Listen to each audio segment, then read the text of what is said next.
The massive crystal hall sparkled with lights from 1,000 different worlds. Representatives from 47 alien species sat in their assigned seats, each one looking different from the next. Some had blue skin and 4 arms. Others looked like walking trees with glowing eyes, and a few seemed to be made entirely of living rock. The air smelled strange, a mix of different atmospheres that each species needed to breathe. Katie Morrison sat alone in the back row, watching everything with quiet eyes. She was the only human in the entire hall, representing Earth in the Galactic Council for the first time. Most of the other delegates barely looked at her. To them, humans were new and unimportant. Earth had only joined the Council 6 months ago, and many species thought it was just a nice gesture to include the primitive newcomers. The Council chamber was huge, built inside a space station that floated between 3 different star systems. The walls were made of some kind of transparent metal that showed the stars outside. Holographic displays floated in the air, showing star maps and trade routes that connected thousands of worlds across the galaxy. Chairman Zephyros stood at the center of the hall. He was tall and thin, almost like a ghost made of silver light. His people, the Altarians, had been running the Council for over 1,000 years. They were peaceful beings who believed all problems could be solved with talking and compromise. Zephyros raised one of his 4 hands, and the hall became quiet. "Fellow beings of the galaxy," he said in a voice that sounded like music. "We gather today because of a serious threat. The Vorthan Empire has attacked 7 more colonies this month. They have destroyed mining stations, captured cargo ships, and taken thousands of prisoners." The delegates began talking among themselves, their voices creating a strange mix of sounds. Some clicked like insects, others hummed like machines, and a few made noises that sounded like wind through metal pipes. Katie could understand them all thanks to the translation device in her ear, but she stayed silent and listened. A delegate from the Centaurian Republic stood up. He looked like a large blue bear with 6 eyes arranged around his head. His fur was shaking with fear as he spoke. "The Vorthans destroyed 3 of our mining stations last week. They killed everyone and took all the rare metals. My people are terrified. We cannot defend ourselves against their warships." Another delegate, this one looking like a walking crystal formation, made a sound like breaking glass. "Our trade routes are no longer safe. The Vorthans attack any ship that carries valuable cargo. They are destroying the economy of peaceful worlds." More delegates stood up to share their stories. Each one told of attacks, destroyed colonies, and missing ships. The Vorthans were a species of large reptilian beings who believed that strength was the only thing that mattered. They had been expanding their empire for decades, taking whatever they wanted from weaker species. Katie listened to every word, but she noticed things that the other delegates missed. She saw how they trembled when they spoke about the Vorthans. She heard the fear in their voices and watched how they looked around nervously, as if expecting an attack at any moment. These beings had lived in peace for so long that they had forgotten what real danger looked like. The human representative had read every report about the Vorthon attacks. She knew their tactics, their weapons, and their weaknesses. Unlike the other delegates, Katie was not afraid. She had seen much worse things during her time as a soldier on Earth, but she kept this knowledge to herself, playing the role of a quiet diplomat from a primitive world. Chairman Zephyros tried to calm the frightened delegates. "We must find a peaceful solution," he said. "Perhaps we can negotiate with the Vorthan leadership. Maybe they can be convinced to stop their attacks if we offer them trade agreements or territory in uninhabited systems." Several delegates agreed with this idea, nodding their heads or making sounds of approval. They had solved conflicts this way before, by giving aggressive species what they wanted in exchange for peace. It had worked with other empires in the past, so they believed it would work with the Vorthans too. Katie almost smiled at their innocence. She had studied the Vorthan culture extensively. They did not respect weakness or compromise. To them, offering gifts in exchange for peace was just proof that their enemies were too weak to fight back. It would only encourage them to attack more targets. The debate continued for hours as different species suggested various peaceful solutions. Some wanted to send diplomatic missions to the Vorthon homeworld. Others thought they should offer the Vorthans membership in the council. A few suggested giving them control of several uninhabited star systems to satisfy their need for expansion. Katie remained silent throughout the discussions, but her trained eyes noticed something that made her alert. The security guards around the hall seemed nervous. They kept checking their communication devices and looking toward the exits. Their body language suggested they had received some kind of warning or threat. As the debate reached its peak, with delegates arguing loudly about the best way to appease the Vorthons, Katie felt a slight vibration through the floor. It was so small that none of the other delegates noticed it, but her military training had taught her to recognize the signs of approaching danger. The vibration came again, stronger. This time, Katie's hand moved slowly toward the small device attached to her belt, hidden beneath her diplomatic robes. The device looked like a simple communication tool, but it was actually something much more dangerous. She had hoped she would never need to use it, but the growing vibrations told her that hope was about to be shattered. The first explosion shook the entire station like a giant had grabbed it and shaken it violently. Emergency lights flashed red as the normal lighting failed. Delegates screamed in dozens of different languages as they were thrown from their seats. The beautiful crystal walls cracked, and pieces of debris fell from the ceiling. Katie remained calm as chaos erupted around her. She had been expecting this attack ever since she felt the first vibrations. While other delegates panicked and ran, in circles she quickly analyzed the situation. The explosions were coming from the outer docking bays where ships arrived and departed. This meant the attackers had brought their warships close to the station before revealing themselves. A second wave of explosions rocked the hall, this time much closer. The transparent walls that showed the stars outside now revealed the dark shapes of Vorthon warships. Their vessels were ugly and angular, designed for war rather than beauty. Bright flashes of weapons fire lit up the space around the station as the attackers destroyed the defensive systems. Chairman Zephyros tried to restore order, his musical voice barely heard over the noise of alarms and screaming delegates. "Please remain calm," he called out, but his own silvery form was flickering with fear. "The station's shields will protect us. This attack cannot continue for long." His words proved wrong almost immediately. A massive blast door at the main entrance exploded inward, sending chunks of metal flying across the hall. Smoke poured through the opening, and red laser sights began sweeping across the room. The Vorthons had breached the station's defenses faster than anyone thought possible. The first Vorthon soldier stepped through the smoke like a nightmare made real. He stood 8 feet tall, covered in black armor that made him look like a mechanical dragon. His reptilian head had glowing yellow eyes and rows of sharp teeth. The plasma rifle in his clawed hands was pointed directly at the terrified delegates.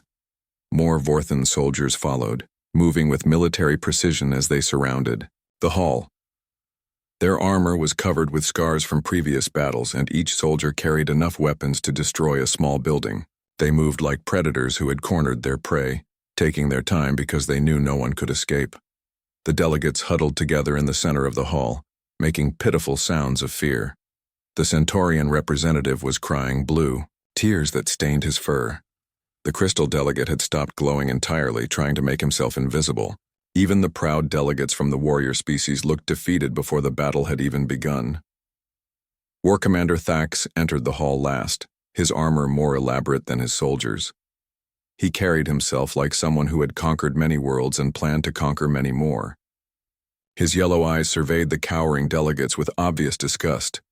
To him, these peaceful beings were not worthy opponents, but merely obstacles to be removed. "Citizens of the so-called Galactic Council," Thax said in a voice like grinding stone. His words were translated into every language in the hall, spreading fear even further. "You have gathered here to discuss our empire as if we were a problem to be solved. Today you will learn that the Vorthon Empire is not a problem. We are the solution." The war commander walked slowly around the group of delegates, his heavy boots echoing in the damaged hall. "For too long this galaxy has been ruled by weakness. You trade and talk while stronger species wait for their chance to take what belongs to them. The time for talking is over." Several delegates tried to speak, offering negotiations and treaties, but Thax silenced them with a gesture. "We did not come here to listen to more weak words. We came to send a message that will be heard across every world in this galaxy. When the Galactic Council dies today, every species will understand that only the strong deserve to rule.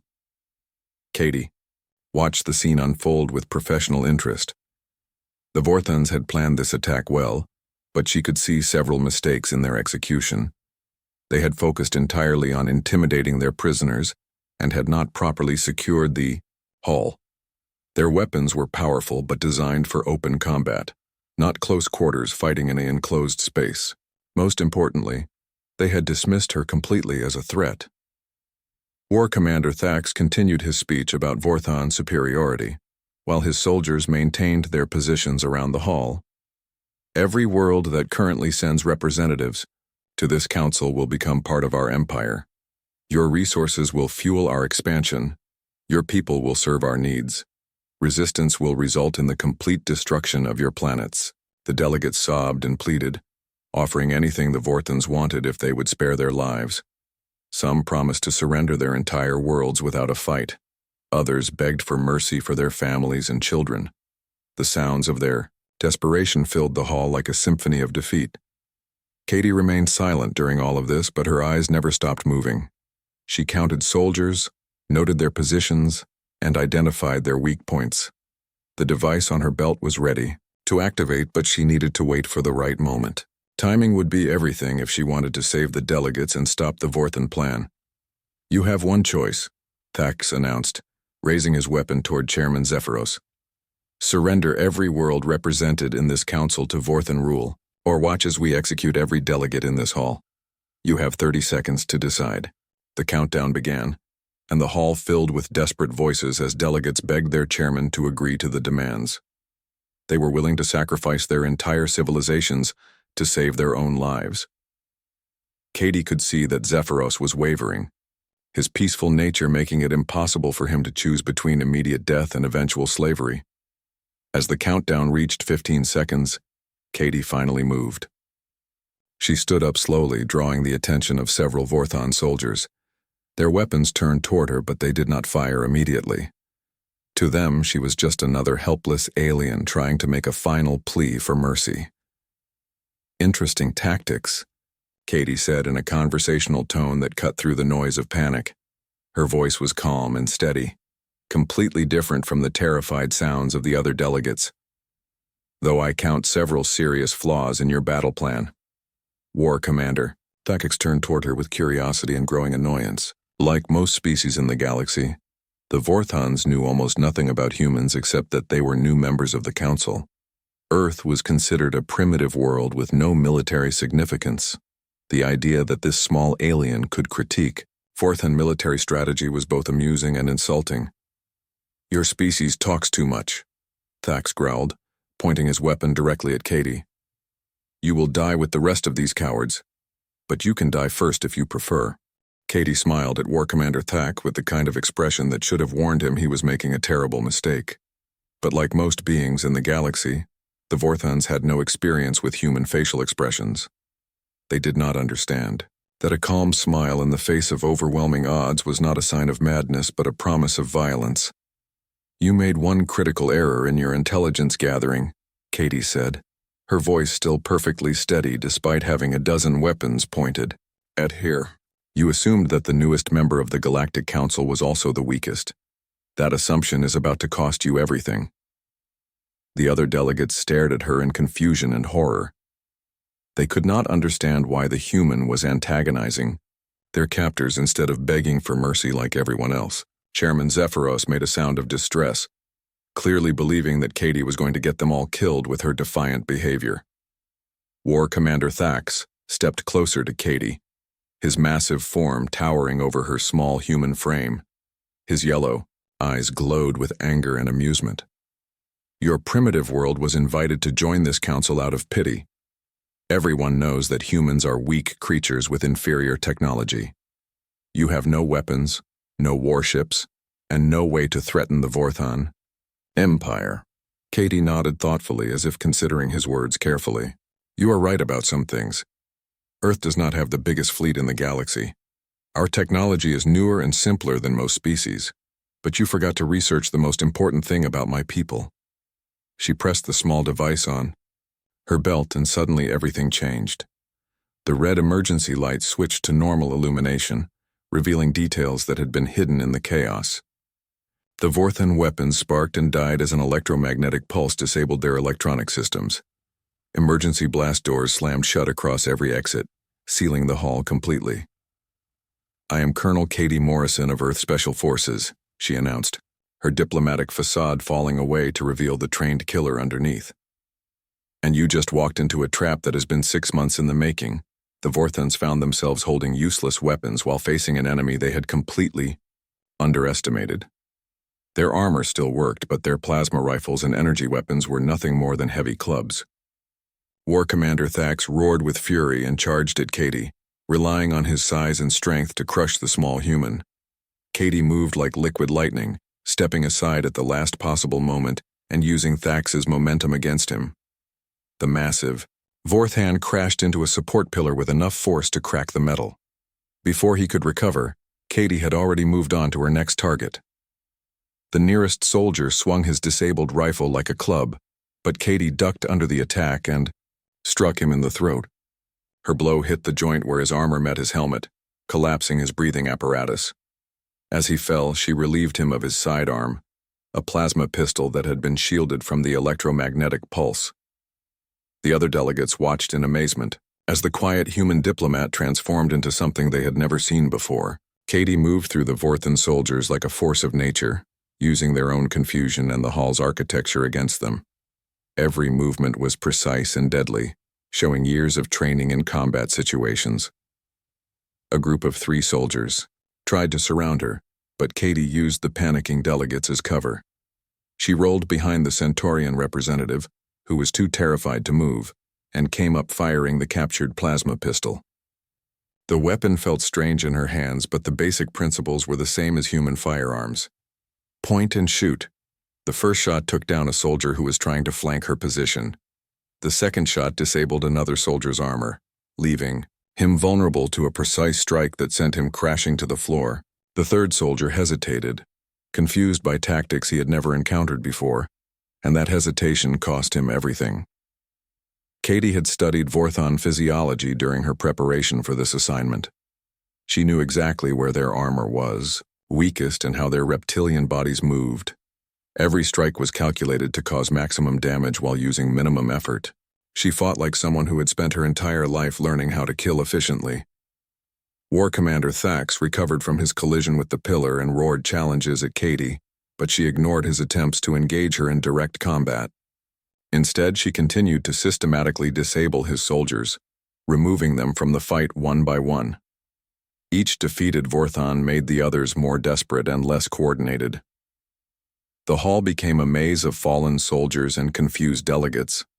Katie used every advantage she could find, from the irregular lighting to the various alien body types that provided cover. She moved constantly, never staying in one position long enough for the remaining Vorthans to coordinate an effective attack against her. One soldier tried to use a delegate as a human shield, grabbing the crystal being and threatening to crush him. Katie responded by ricocheting a plasma bolt off the metal wall behind him, striking him in the back where his armor had gaps. The technique was impossible for most species to perform, requiring the kind of spatial reasoning that humans had developed through millions of years of tool use. Another soldier attempted to call for reinforcements using his armor's communication system, but Katie had anticipated this. The electromagnetic pulse had been specifically designed to disable Vorthan military frequencies. The attack force was cut off from their ships and had no way to coordinate with any backup forces. As the battle continued, the delegates began to understand what they were witnessing. This was not just a fight between 2 military forces. This was a demonstration of why humans had been invited to join the Galactic Council despite their apparent technological limitations. Earth's representatives had not been chosen for their diplomacy or their resources, but for their ability to do what peaceful species could not. War Commander Thax found himself facing Katie alone after she had systematically disabled or incapacitated every one of his soldiers. His armor was dented, his weapons were useless, and his confidence was shattered. For the first time in his military career, he was facing an opponent who fought with a combination of intelligence, skill, and ruthless efficiency that his species had never encountered. "What are you?" he gasped, backing away from the small human who had destroyed his entire assault force. Katie picked up one of the fallen Vorthan weapons and checked its power settings with the ease of someone familiar with military equipment. "I am what happens when evolution produces a species that survives by being better predators than anything else on their planet. I am what you get when an entire world spends millions of years learning how to kill efficiently." She pointed the weapon at Thax with steady hands, her expression calm and professional. "And I am the reason why the Galactic Council is no longer as defenseless as you thought." War Commander Thax stared at Katie with something he had never experienced before in his long military career. Genuine fear. His entire assault force lay scattered across the hall, either unconscious or groaning in pain. Not one of them was dead, which somehow made the defeat even more humiliating. This small human had systematically dismantled his elite soldiers without even trying to kill them. "Impossible," Thax whispered, his voice shaking. "Humans are weak. Your species has no military history. Our intelligence reports showed that you barely have space travel." Katie kept the captured weapon trained on him while she spoke. "Your intelligence was flawed because you made the same mistake everyone else does. You looked at our technology and assumed it reflected our capabilities. You never bothered to study what kind of world produced us." She gestured toward the fallen soldiers with her free hand. "These warriors of yours are impressive. Strong, well-armed, disciplined. But they have only fought against species that evolved on peaceful worlds. They have never faced predators that learned to hunt in packs, to use tools to kill creatures 10 times their size through pure cunning." The delegates listened in stunned silence as Katie continued her explanation. Many of them were learning about human nature for the first time, and the knowledge was both fascinating and terrifying. They had assumed that all intelligent species developed along similar paths, growing beyond their primitive instincts to embrace peace and cooperation. "Earth is what your people call a death world," Katie said, her voice matter-of-fact. "Almost. Everything on our planet evolved to kill something else. The air we breathe is poison to most species. The gravity crushes visitors from lighter worlds. Our weather patterns can destroy entire cities. And in the middle of all that chaos, humans learn to survive." Chairman Zephyros found his voice, though it trembled with shock. "But your people seemed so peaceful during the admission process. Your representatives spoke of cooperation and mutual understanding." Katie smiled, but there was no warmth in the expression. "We are peaceful. That is exactly what makes us so dangerous. We learned long ago that the most effective predators are the ones that do not look threatening until it is too late. Every human diplomat, every trade representative, every cultural exchange student you have met has been a trained soldier." War. Commander Thax tried to reach for a backup weapon hidden in his armor, but Katie saw the movement before he completed it. She fired once, the plasma bolt striking his hand with surgical precision. The shot disabled his fingers without causing permanent damage, but the pain dropped him to his knees. "You see, Commander, your species fights with honor and displays of strength. You announce your attacks, make dramatic speeches, and fight in ways that show your power. Humans learned to hunt animals that could tear us apart with their claws, or poison us with their bite. We learned to be invisible until the moment we strike." She walked closer to the kneeling Vorthan, her movements controlled and predatory. "We learned to use every advantage, no matter how small. We learned to turn our enemies' strengths against them. And most importantly, we learned that the best way to win a fight is to make sure your opponent never realizes they are in one until it is already over." The fallen soldiers were beginning to regain consciousness, but none of them moved to continue the fight. They had been conditioned to respect strength, and Katie had demonstrated a level of combat superiority that was beyond their understanding. Several of them watched her with the kind of wariness that prey animals show toward apex predators. Katie noticed their reaction and nodded approvingly. "At least your soldiers are smart enough to recognize when they are outmatched. That will serve them well in the future, assuming they survive their next encounter with human forces." One of the delegates, a tall insectoid being with compound eyes, spoke up nervously. Are you saying that Earth has been preparing for war this entire time? That your people joined the council under false pretenses? Not false pretenses, Katie corrected. We genuinely want peace, but we also understand something that most galactic species have forgotten. Peace is not the natural state of the universe. Peace is something that must be defended by those capable of violence. Without guardians, peaceful civilizations become victims. She gestured toward the damaged hall around them. This attack proves my point. The Vorthons came here because they believed the council was defenseless. They were partially right.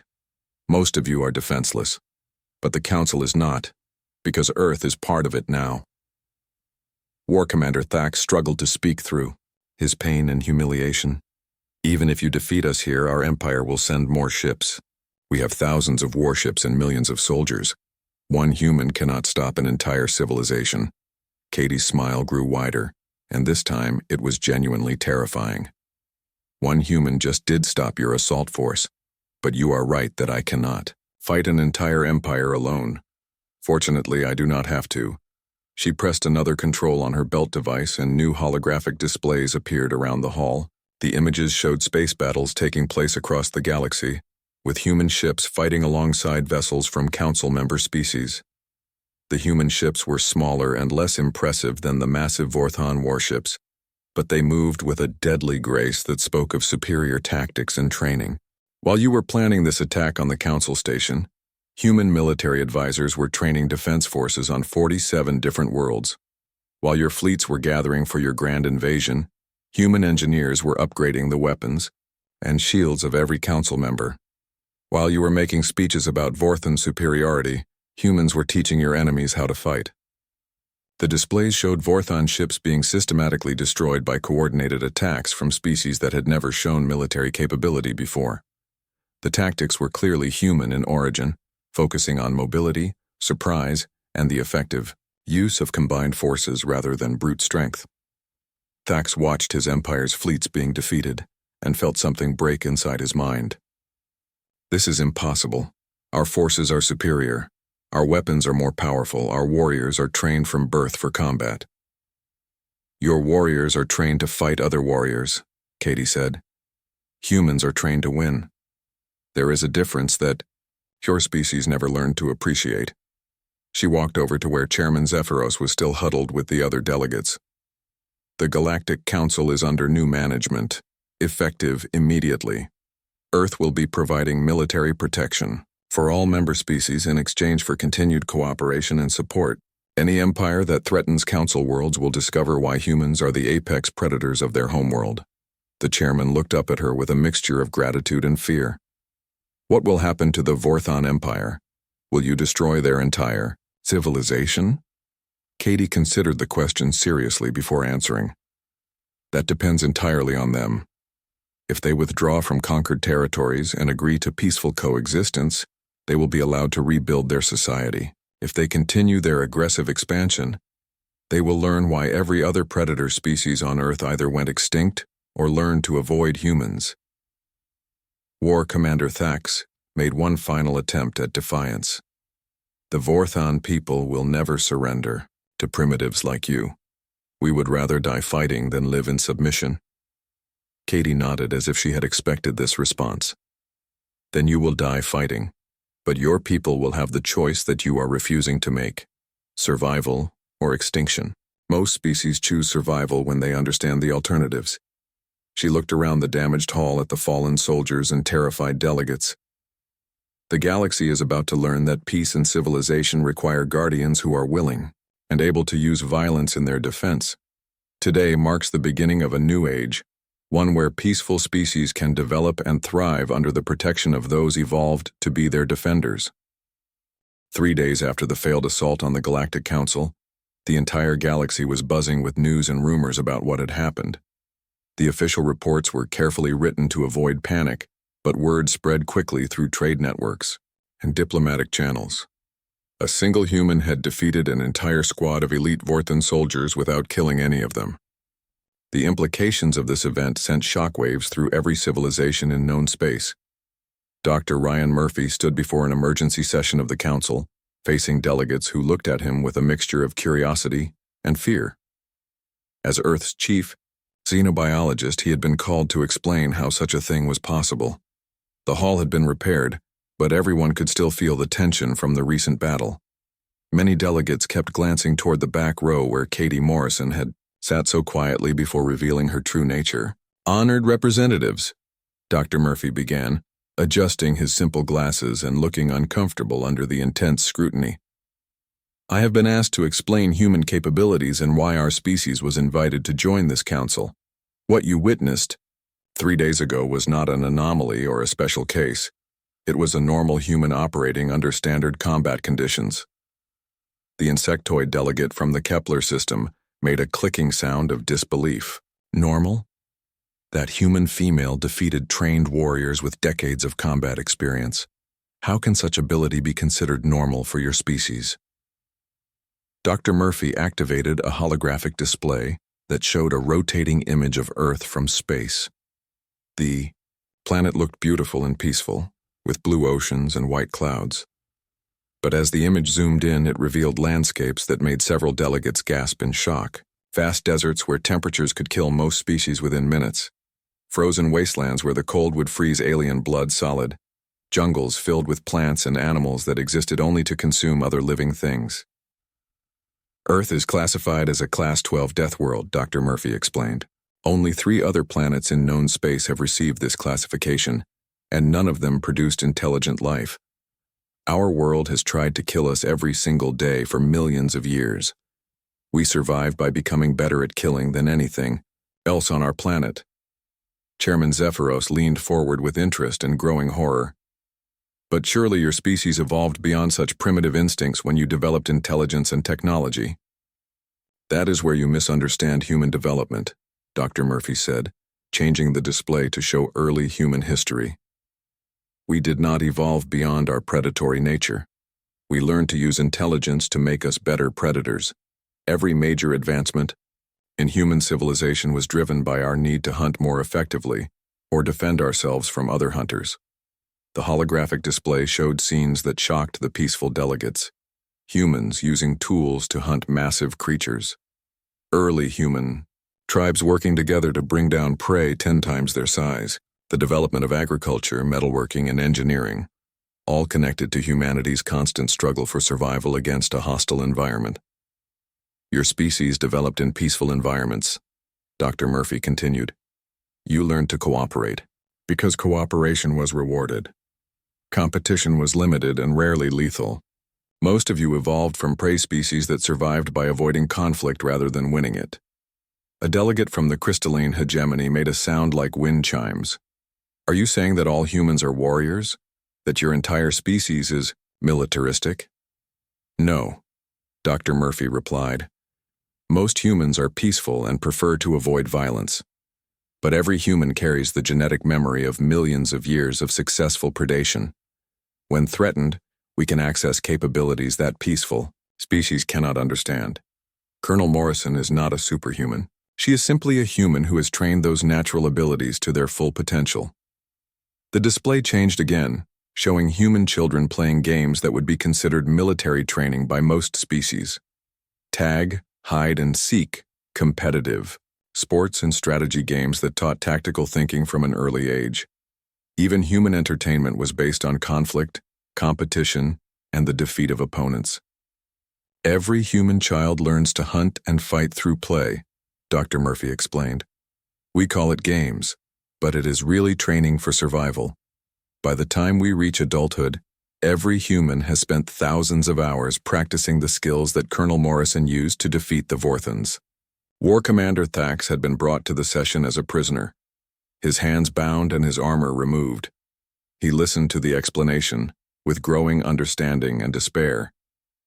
"You are saying that any human could have done what that female did to my soldiers?" Dr. Murphy considered the question carefully. "Not any human, but many could have performed similarly given the right training and circumstances.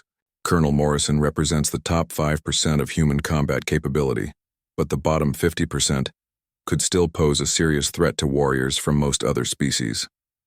This statement caused an uproar among the delegates. The idea that half of humanity could outfight trained soldiers was beyond their comprehension. Several species began demanding that Earth be expelled from the Council before humans could pose a threat to galactic peace. Chairman Zephyros called for order, his musical voice cutting through the noise. Dr. Murphy, if humans are as dangerous as you suggest, why should we trust your species? How do we know that Earth will not become another aggressive empire like the Vorthons? Because we learned something that the Vorthons never did, Dr. Murphy replied. We learned that the strongest predators are those that protect their territory rather than expand it. Humans survived by defending our communities, our families, and our resources. We fight to protect what we have, not to take what belongs to others. He changed the display to show human military history, focusing on defensive wars and protective actions. Every major human conflict has been about defending something we valued. We do not conquer for the sake of conquest. We fight to protect those who cannot protect themselves. The delegate from the Centaurian Republic spoke up nervously. But if humans are such effective fighters, why do you need the rest of us? Why join a council of weaker species? Dr. Murphy smiled for the first time during his presentation. Because humans understand something that pure predators never learn. A healthy ecosystem requires both predators and prey, both hunters and gatherers, both warriors and builders. We need you to be the civilization that we protect. Without you, we would have no purpose except to fight each other. War Commander Thax spoke from his restraints, his voice bitter with defeat. So humans will be our masters now? We will trade. Fourth-hand dominance for human rule? No, came a familiar voice from the back of the hall. Katie Morrison entered wearing her military uniform instead of diplomatic robes, her rank insignia clearly visible. Humans will be your guardians. There is a difference between ruling and protecting, though I do not expect a Vorthon to understand it immediately. She walked to the center of the hall, every delegate watching her with new respect and wariness. The Galactic Council will continue to operate as it always has. Species will govern themselves, trade freely, and develop their cultures without interference. The only change is that anyone who threatens this peace will answer to Earth. Chairman Zephyros looked relieved but still concerned. And what of the Vorthon Empire? What will happen to their people? Katie turned to face War Commander Thax directly. That depends entirely on their choices going forward.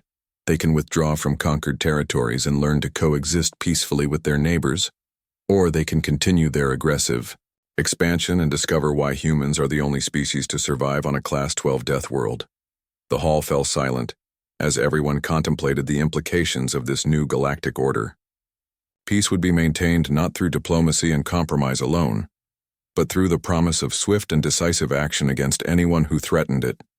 The age of defenseless civilizations was over, ended by a species that had learned to be guardians through millions of years of surviving in hell. 6 months after the Vorthon assault, the galaxy had transformed in ways that no one could have predicted. The massive space station that housed the Galactic Council had been rebuilt and expanded, but now it included something that had never existed before. A military command center staffed entirely by humans. Admiral Katie Morrison stood in her new office, looking out at the stars through reinforced windows that could withstand weapons fire. Her promotion had been unanimous among the council members, though she suspected that fear had played as large a role as gratitude in their decision.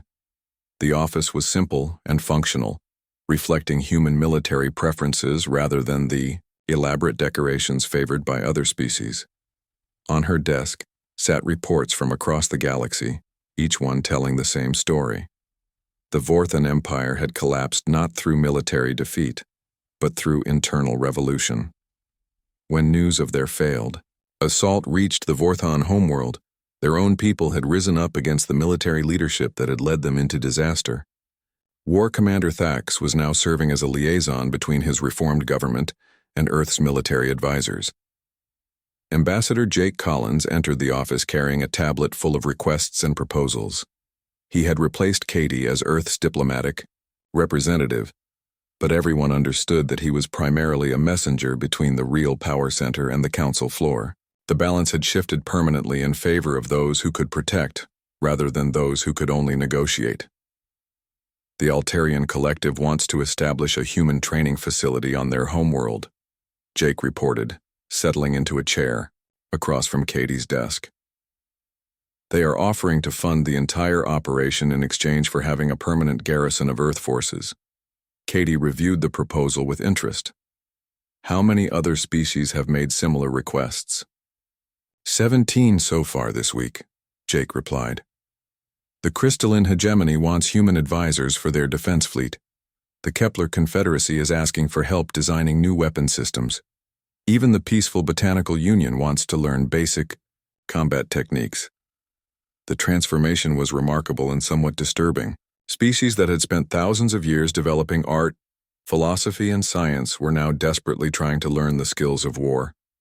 They had realized that their beautiful civilizations meant nothing if they could not defend them against aggressive neighbors. What about recruitment? Katie asked, reviewing personnel reports from Earth. Better than expected, Jake said with a slight smile. Apparently, the idea of serving as guardians for an entire galaxy appeals to a lot of people. Military academies are reporting 3 times normal enrollment. The Space Force is turning away qualified candidates because we do not have enough ships to accommodate them all.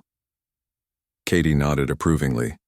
Earth's military had always attracted those who wanted to serve something larger than themselves, and protecting an entire galaxy of peaceful species was the ultimate expression of that desire. The only challenge was ensuring that human forces remained protectors rather than conquerors. A communication alert sounded, and Chairman Zephyros appeared as a holographic projection in the office. His silvery form flickered slightly, betraying his continued nervousness around humans even after months of cooperation. Admiral Morrison, he said with his musical voice, we have received disturbing reports from the Outer Rim territories. A species called the Devourers has begun attacking isolated colonies. Early reports suggest they are even more aggressive than the Vorthans. Katie studied the preliminary data that appeared on her displays. The Devourers were a nomadic species that traveled in massive fleets, stripping entire worlds of resources before moving on to the next target. Unlike the Vorthans, who conquered territory for their empire, the Devourers simply consumed everything they encountered. How long before their fleets reach Council space? Katie asked, already beginning to formulate defensive strategies. Intelligence estimates suggest 6 weeks, Zephyros replied. Our analysis indicates that they have already destroyed 14 star systems and show no signs of slowing their advance. Jake leaned forward with concern. Are we ready for something like this? The Vorthans were aggressive, but they were still a civilized species that could be reasoned with. These Devourers sound like a force of nature. Katie smiled with the expression that other species had learned to recognize as extremely dangerous. Jake, humans spent millions of years dealing with forces of nature that wanted to kill us. Hurricanes, earthquakes, floods, predators, diseases, and ice ages.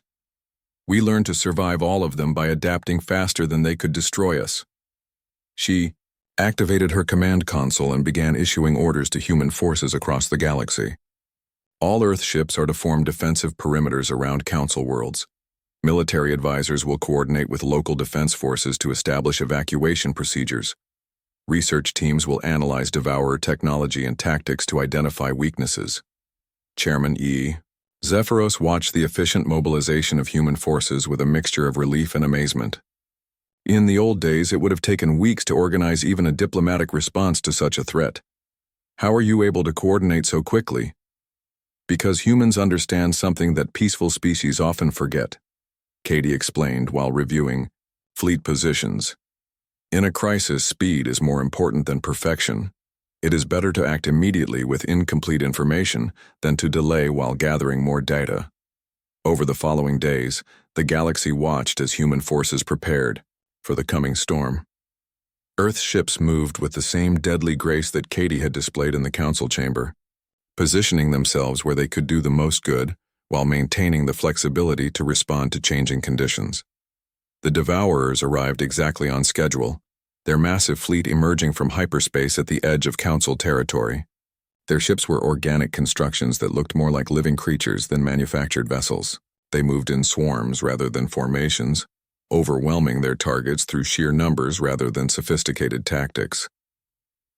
The first battle took place at the Kepler mining colonies, where a human task force engaged the leading edge of the Devourer fleet. The aliens had expected to face the same kind of static defenses that had failed against them countless times before. Instead, they encountered an enemy that fought like a pack of wolves, using mobility and coordination to tear apart their swarm formations.